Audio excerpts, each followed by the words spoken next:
It's early morning on the banks of the River Nile. Traffic is flowing as morning prayer calls awaken a sleeping city.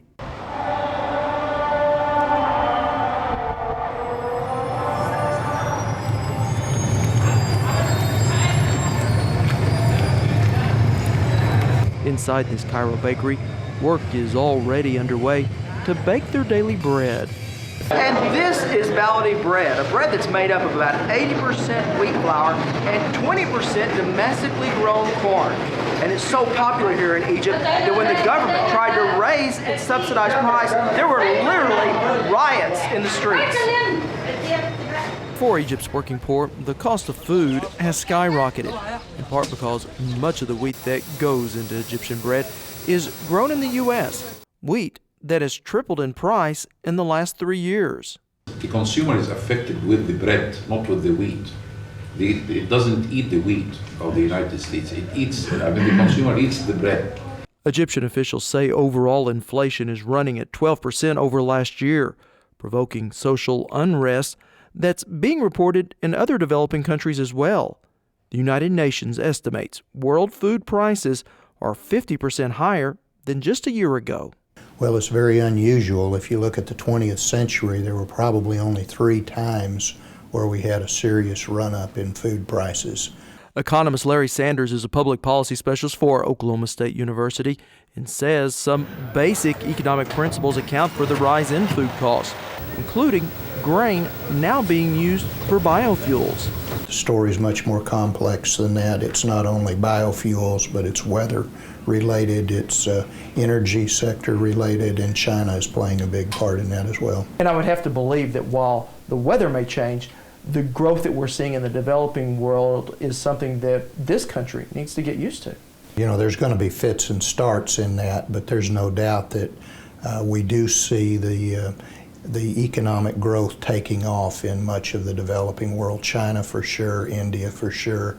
Some of the others are lagging behind, but they are coming along. So, you know, with China and India, you probably have a third of the world's population.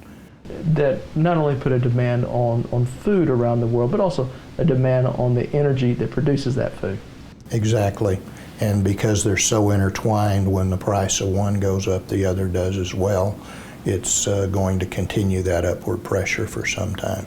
Overseas, we're looking at a simple equation of tight stocks not being able to keep pace with growing consumer demand in developing countries.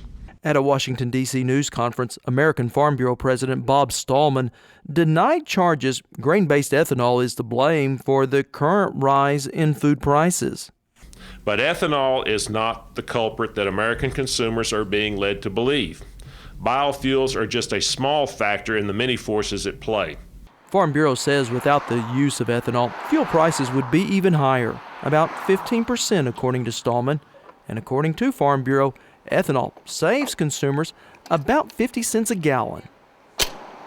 But not everyone agrees. Speaking to a group of Wall Street investors, the CEO of the large poultry firm Tyson says corn-based ethanol is the primary culprit of rising animal feed costs and higher food prices.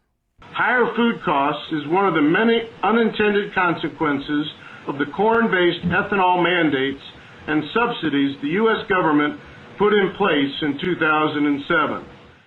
Bond says we can't grow enough corn in this country to make a dent in our dependency on imported petroleum.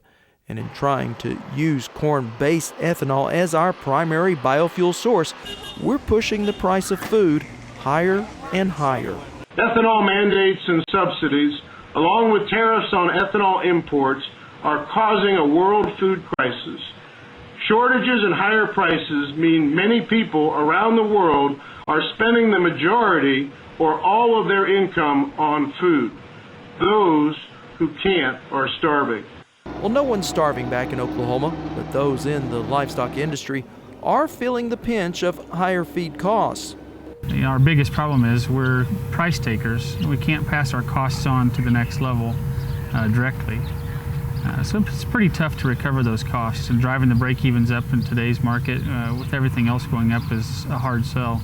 And Jason Hitch should know, family-owned Hitch Enterprises runs one of the nation's largest feed yards and says the high price of corn has changed the way they do business. Corn's hard to find in this area. There's so many places looking for corn and so few acres of production that we scramble pretty hard. Hitch says he believes it's a bad idea to put energy needs before food, which is why his family, in cooperation with Oklahoma's Bioenergy Center, is planting 1,000 acres of switchgrass that he hopes can someday be used to make biofuel instead of corn. It's a low water usage crop, at least that's the theory, and it looks like it's got some promising future in the ethanol industry, and it's not based on grain. But for now, corn remains the primary source for biofuels in this country, creating a dynamic of higher food costs consumers may need to get used to. We may have high prices continue for another year to 3 years, but sooner or later those prices are going to take a dip.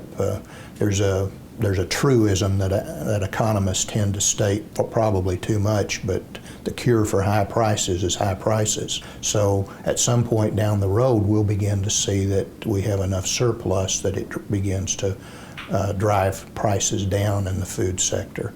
And when that happens, we'll be talking about the difficulty that producers are in, perhaps, rather than the difficulty that consumers are in right now.